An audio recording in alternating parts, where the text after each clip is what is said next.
Guys, how's it going? It's Al. Welcome to the Week 18 Lineup Builder Show. We're going to go over questions from my Twitch chat for as long as I can possibly give them answers this week. Usually it's as long as they have questions, but Week 18 is a riddle wrapped in a mystery. It's an enigma. It's all of the things, right? It's just bad. We don't have all the answers on Friday morning like we normally have, like 95 to 99% of the answers when we record this show. Right now, I'd say we have about 60% of the answers. We do know a few things. We're going to go over those. Players have incentives. Teams have certain playoff incentives. We're going to give you a couple places to go and look for that on your own, and then you're going to have to monitor things. Week 18 is the most like an NBA lock that an NFL lock ever gets.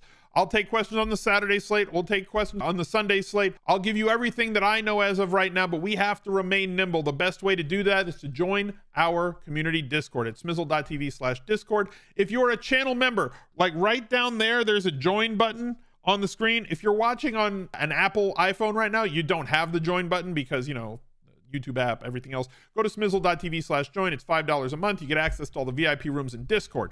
That is the best way to keep up to date as all of our Twitch subs and YouTube channel members combine in our community Discord as a part of that Smizz Gang Discord that's been partnered, curated for 7 years to give you the best up-to-date things all the way up to lock and sweating the games on Sunday. So thank you guys for being here. Drop a like on the video, subscribe to the channel, ring the notifications bell, and let's go. He's a legend. The Smizz Gang Listener League is posted for Week 18. It's going to be our final Listener League of the season. It is 3,000 entries, $10 center, 3 max. It does not exist in the lobby because it has absolutely no rake. 100% of the $30,000 that go into this come right back out to the players. This is a big thank you to DraftKings for hosting this tournament for us all throughout the season. Not everybody gets to have a Listener League. I thank you guys for patronizing it every single week. You got to go to smizzle.tv/links if you wanted to find the link to the Listener League, and the link to the Discord is in there. The link to all my other socials is in there. The YouTube Fantasy Football channel and the Fantasy Football channel. You're watching this on what I call the main channel. On the Fantasy Football channel, you'll find the recap video that comes out every single Monday where I will shout out the top 10 finishers in the Smizz Gang Listener League. So let's bring in the chat, see what type of questions they might have for us here as we go into, in my opinion, a very confusing slate. Now, first of all, I hate this slate. I hate the main slate. I really do. I'm going to tell you that right up front. It's a lot of low totals. It's not great. There's a lot of teams sitting players. There's a lot of unknown, just like there is every Week 18. But like we kind of can figure out where the value is more often than not by knowing who is going to play and who is going to sit and who is going to get more snaps than they normally should. But this one seems different because, first of all, the totals are so absurdly low that like it was already projected to be a really low scoring slate. And now you're playing with less talented players, backup quarterbacks on at least 33% of the teams. If you wanted to go check out an incentives article, there are 2 of them.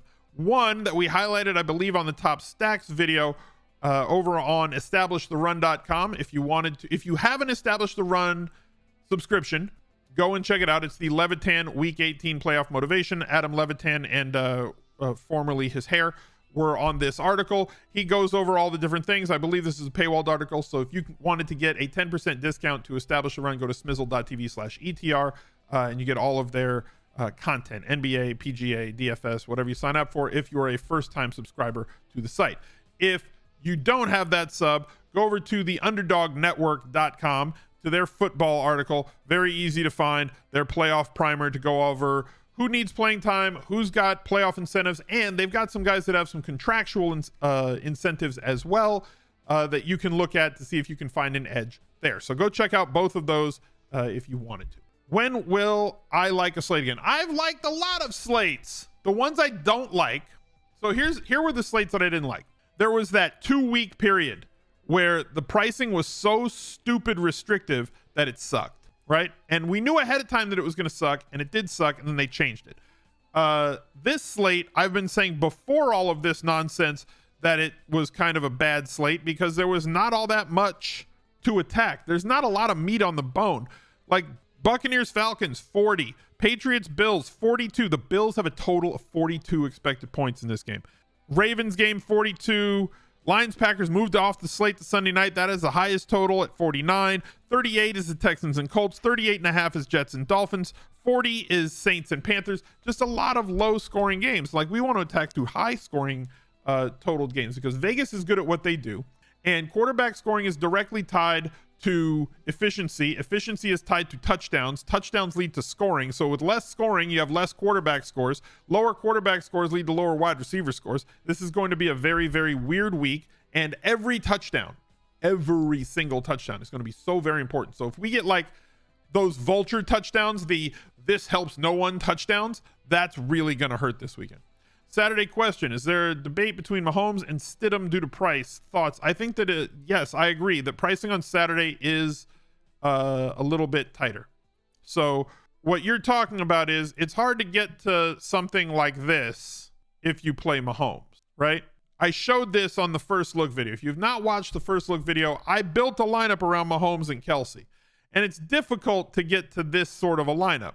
However, Stidham did a good enough job against an extremely tough defense. Now, Kansas City's motivated does not have a very good defense. They do allow a lot of passing yards. They do allow a lot of quarterback scoring.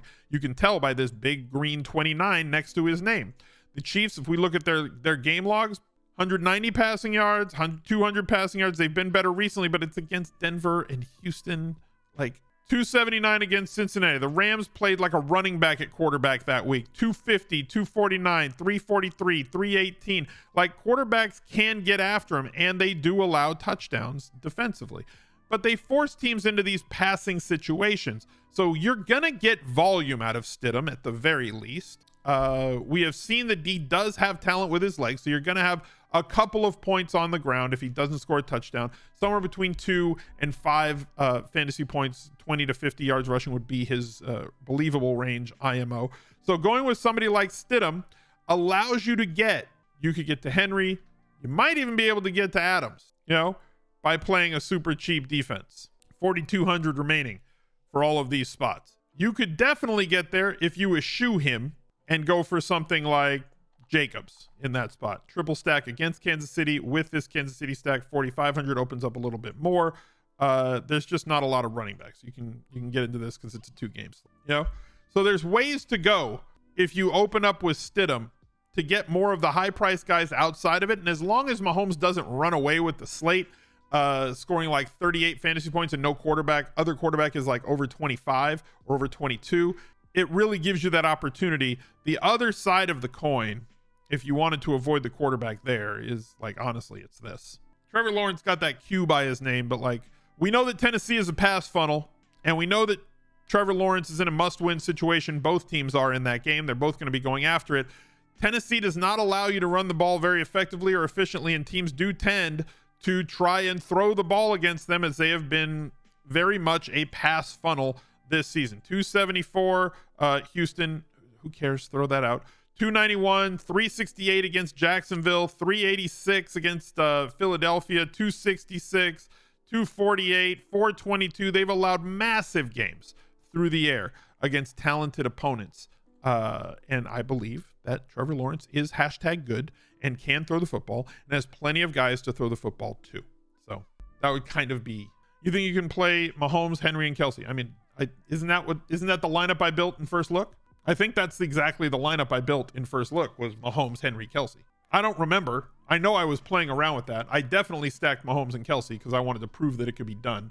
But yeah, going down to Trevor Lawrence or Stidham, with the band of quarterback scoring being as narrow as it typically can be, as long as Mahomes doesn't run away with the slate and post 40 fantasy points, if he has like a 29 to 32 point game and the other guys have like a 25 to 27 point game, he's not running away, and then you can make it up with the 2K difference between the two. Any good one-off values from teams eliminated for DFS? Yeah, there's plenty of value on this slate, like Rashid Shaheed, Drake London, Greg Dortch. There's a lot of ways that you can go. You'll say for Saturday should be double tight end setup. Again, I think that's what I built in first look. I went with Kelsey and Ingram. See, you guys are on it. You just haven't watched first look. And I built through Mahomes. And got to Kelsey, Ingram, and I think Henry. Like, you can do some fun things on that 2-game slate on Saturday if you want to go that way. So I guess knowing which teams on Sunday are not playing players is somewhat important. So Tampa Bay, they have no incentive. They're locked in. They're going to sit like everybody. Nobody's playing. Maybe even down to like Kate Otten. Kate Otten has become their primary tie. He may even sit. They're probably going to sit Tom Brady. They're probably going to sit Evans and Godwin. You're looking at like Gage and Miller, possibly Julio Jones sitting because like he's always been on. He's like the Kawhi Leonard at this point of the NFL. He is perpetually on load maintenance. They might sit Fournette and White and go with Keyshawn Vaughn and the return of Patrick Laird and Gio Bernard in that one. Also, a team that's sitting people. We know that the Bears said they're going to play all of their starters as long as it makes sense, but they are sitting Justin Fields because common sense finally has broken through that they don't need to risk him anymore this season, so he's out. We also know that the Giants, sorry, let me go in order here. This game, very important, Baltimore-Cincinnati. Cincinnati, if they win, they will definitely play at home in the wild card round. If they lose, they could have a coin flip to play on the road in the wild card round. Why leave it at 50-50? Cincinnati very motivated, going to play their players. This game, Houston is motivated to lose this game. Indy is also motivated to lose this game. Let's see who can lose harder. If Indy loses, they can move up a draft spot. If Houston loses, they lock in the number 1 pick. Both teams want to lose. This is the most interesting game on the slate to me. I love this game, personally. I kind of want Houston to win, and I want Chicago to lose because we did like a mock draft with Chicago getting the number 1 pick in a QB heavy draft where they don't have to draft a QB, and all the trade downs that could possibly happen with all the teams that do need a quarterback in this draft, from Indianapolis to Houston, to the Raiders, to the Panthers. Like, there's a lot of teams in the top 10 who would want to move into that number 1 spot to get the trophy. Miami, not starting anybody but Skyler. It's a Skyler week. Do with that what you will. He's playing against the Jets. The Jets, a team that's very tough against the pass. The Jets defense is only like 2,600. So they're very much in play at 2,600. I'm trying to give you everything that I know, guys, right? Because there's going to be a lot that changes. The Giants, they're locked in. They have nothing to play for. They're going to sit everyone. Philly, on the other hand, very motivated. If they win this game, they get the number 1 seed, a bye week, home field throughout. Assuming that I was at the controllers on the sticks in Madden and that was the situation, not that you wouldn't try to see this is the quick 2 argument from the NBA, right? Like, hey, just get the quick 2. So if you get the quick 2, you just get it every time down the floor. You'd score 100% of the time and you'd win every game. Philadelphia is going to try and score as many touchdowns early as possible. Like, that's not their strategy on other weeks. No, this week we're not going to try and score touchdowns. We're going to try and punt more.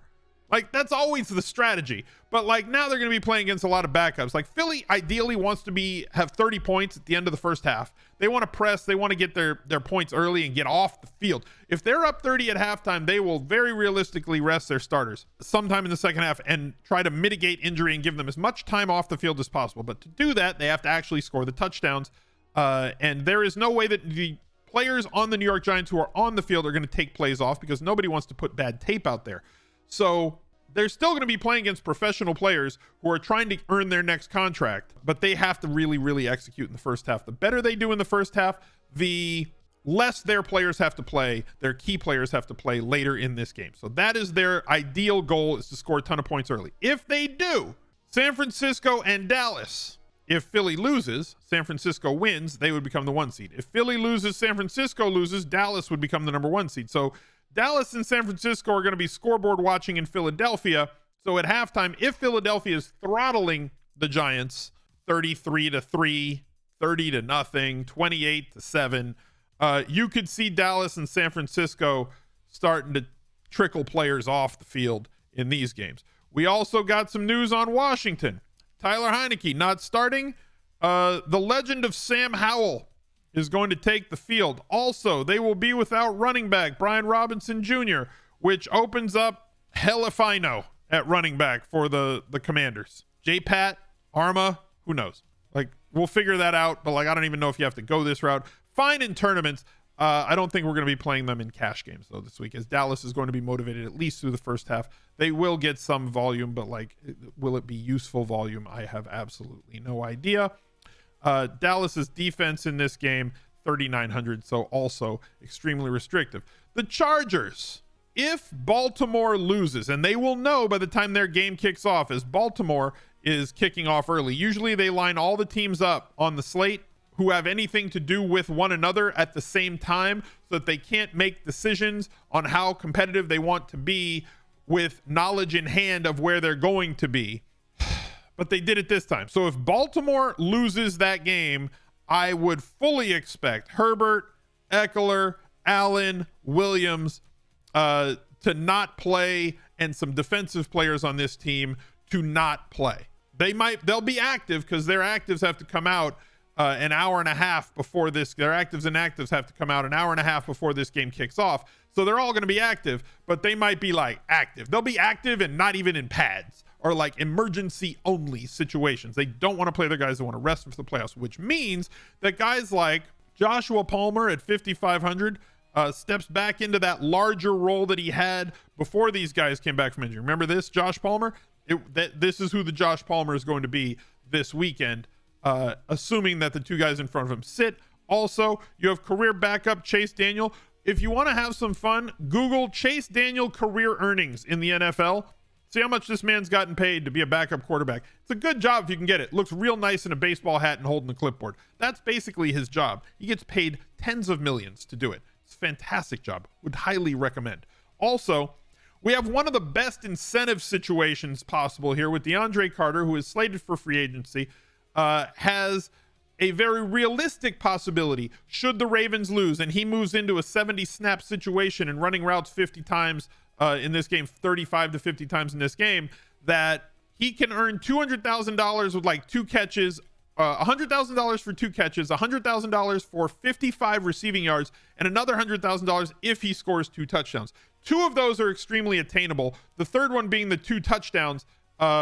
If he gets 1 touchdown, I could see them anytime they get in a goal-to-go situation or in the red zone, force-feeding DeAndre Carter in a completely meaningless game should the Ravens lose that game. So keep that in mind. Possibly a late swap. I wish he was 3,000, but he's 4,100. You can get there. He provides at least some value as an if-then statement. Should the Ravens start losing games, you might want to target him as kind of a late swap guy. San Francisco, same situation. If Philly is leading at halftime, you may lose out on starters.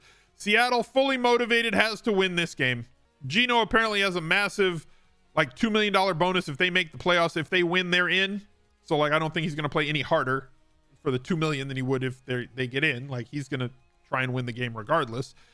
Ken Walker Jr. in a perfect spot, or the third in a perfect spot. He's not going to go anywhere, but he did not practice. Held out of Thursday's practice. So monitor the Friday practice report. If he's out, I have no idea, but he's one of the top values on the slate. DK Metcalf is playing. Tyler Lockett may not play. Non-participant Thursday because of the shin. If he doesn't play, Laquan Treadwell at 3,200 is going to probably fill in for him, run a ton of routes with Goodwin on IR. So that's everything that I know. That's everything I know. Isn't Seattle out if Green Bay wins? That game doesn't happen until after the Seattle game. So they have to win. Seattle's in a situation where they must win. And they are going to play to win and play all their players because they will not have any information on whether or not Green Bay won. So they have to play to win. Does this last week seem more super weird than previous years? 100% yes. I love week 18. Week 18 this is my 11th season playing daily fantasy, NFL specifically. So over that time frame, week 18 is like my favorite of all the years. And because it's my favorite, it is my favorite of all the years because there's so much unknown and you do have to research a lot and you have to figure stuff out, and you're usually rewarded for figuring that stuff out. Like, are any of these quarterbacks who are starting their first game tournament worthy? And if they are, should you double stack them? All I have to tell you with that is go look up Flynn Green Bay week 17. Google that, figure out what Flynn did like 11, 12 years ago, and then realize that, yes, if they put up a 30-point day, they're going to drag receivers along with them. And it has happened before. It's not going to happen every time. Not saying we're going to have one of those this year, especially with the low totals expected on this slate. But 6 touchdowns and then got paid. And then they drafted Russ Wilson and he never played again. But he banked that contract. You're playing for your next contract when you're in the NFL. Is Geno the cash QB? I think he is a cash QB. And that's a very good question. Okay. I actually like that question. because like this is something that there's meat on the bone and we can discuss. I think that there are a couple of ways to go in cash. There is more than enough money out there in salary that you can go pay for Jalen Hurts. Okay. There's more than enough money out there. There's enough cheap guys that Jalen Hurts is somebody that we should be targeting in cash games this week. As I said, they want to pile up as many points as possible. He's averaging 28 fantasy points. They're not going to sit him if this is anywhere close to a competitive game. If it's close to a competitive game, they want to win this game hard. They want to win this game so bad. Like, they're going to run him out there and they're going to throw the ball and they're going to force touchdowns. They're going to run 2-minute drill constantly in the first half. They're going to run no huddle. They're going to do everything they can to be super hyper efficient and score touchdowns on as many of their early drives as possible to extend this lead against a backup driven New York Giants team that, like, if they get to a situation where Jalen Hurts sits, Jalen Hurts is likely sitting on 25 plus DraftKings points. So he's available for cash. In the unlikely scenario that the Chiefs lose, Josh Allen also enters that mix. I think Josh Allen is interesting, but like less interested in him than I am Jalen Hurts. I think Joe Burrow is fine as a cash game quarterback.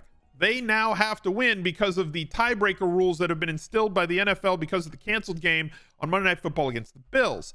If the Bengals do not win this game, and Baltimore does win this game, they will have beaten Cincinnati 2 times, which puts Cincinnati in a situation where it would be a coin flip for a week 1 wild card round home field situation. You can't go on the road. You can't leave that up to a coin flip. They're going to be going after it, which means that you have that same 20 to 30 point expectation from Joe Burrow. I think that he is certainly in play this week for cash games.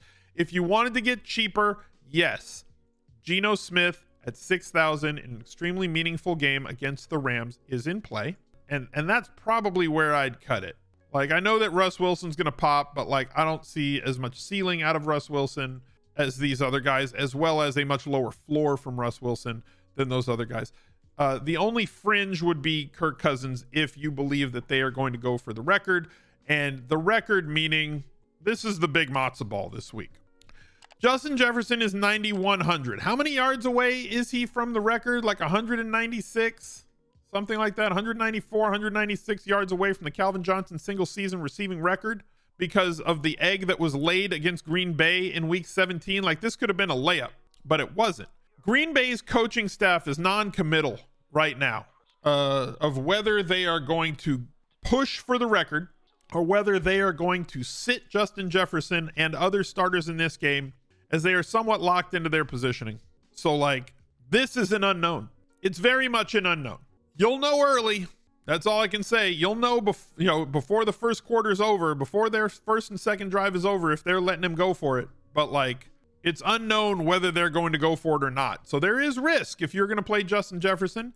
But he does project right now as one of the higher played wide receivers, or the highest played wide receiver on the slate. So the public does believe that they are going to do it, that they are going to push for him to go there. The narrative street option, the Kobe retirement game, right? The LeBron James 38th birthday game.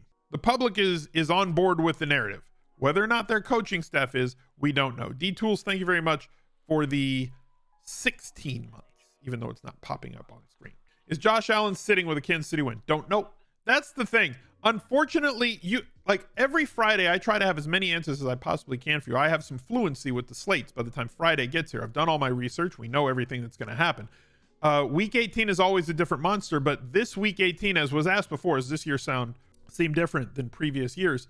Yeah, we know less on week 18 week than we do any other week. We know less this week 18 than we've known for the last 10 week 18. Do the Bucs have any incentives? Nothing real, nothing phenomenal, and they're going to sit all their starters anyway, so it doesn't matter. Khalil Herbert, running back viable with everyone done in Chicago. They've said, so like, I think they're going to play their normal rotations. They're not going to save David Montgomery. They're going to play Herbert 10 to 15 touches. They're going to play Montgomery 15 to 20 touches. If we get news that Montgomery's out, then yes, Herbert's in play. All of the Giant backup wide receivers are on IR. Yeah. But like, they're going to sit Daniel Jones. They're going to sit Saquon. Your guess is Allen would sit because the Bills probably prefer the Pats in the playoffs. The 7th seed, if the Pats win, again, teams that are going to rest players aren't resting players because of what it will mean for the opposing team. They're going to do that for what it means for their own team, right? We are going to sit our players because we do not want to risk. We feel that we have a shot at winning the Super Bowl, and we are going to rest our players for our benefit. We're not going to rest our players so that this team can do a thing which would then hurt this uninvolved third team, if that makes sense. That is not going to be the thinking, right? It's always going to be, this helps us, period. That's what we're going to do. And some teams don't do that. Some teams are like, no, we're playing everybody because this is a competitive league and we don't want it to negatively affect somebody else or make it seem like we were colluding against this other third option. So you get like hardo coaches that would do something like Dan Campbell does that. Coughlin used to do that, you know? So like typically they're going to do what helps them out the most. This helps us. Chargers, Raiders in playoffs is a prime example. Yeah. The Raiders didn't have to play anybody and they went out and stomped the Chargers last year. You saw Joe Flacco is starting now against Miami. Yeah. Flacco against Skyler. What a week. BBB's cards. Thank you very much for the 15 months. Side note, it's not you, but like your name has cards in it. So you guys know when I was opening those boxes of cards in like the Herbert and Burrow rookie year 2 years ago, and like the LaMelo rookie cards, I sent those into PSA through a company, through like a local card shop, local being somewhat relative, was like up the coast, like in Oxnard. And I got most of them back, but I was not getting the other ones back. I was figured they're just lost forever because the card shop is like out of business. They went bankrupt. PSA service contacted me. They're like, hey, we went to court against that team. What, did they change it? No Skyler, now Bridgewater? They announced like an hour ago before we started this video that it was going to be Skyler. Did they just change course? So anyway, they won a court case. The cards did not belong to that other company who said they were just going to claim all the cards that were already submitted that we had already paid for. PSA won the court case. They belong to PSA and the owners of the cards. PSA found my cards. They're sending them to me. I got some PSA 10s up in there. So we've got some PSA 9s and PSA 10s that are going to be like coming down the pipe. Do I know which cards they are? Yes. They sent me like a whole list. I'd have to find it. And like, this isn't the show, right? But like, hey, it's been 2 years. I thought these cards were gone forever, to be very honest with you. Share. Enter password. My password's on there. Why can't I get my password? I can't show you. You just sent in 15 last week. I haven't sent in anything, and I'm not going to open up football cards this year either. You know, I'm not opening football cards this year because all the money in football cards is in rookie quarterbacks, right?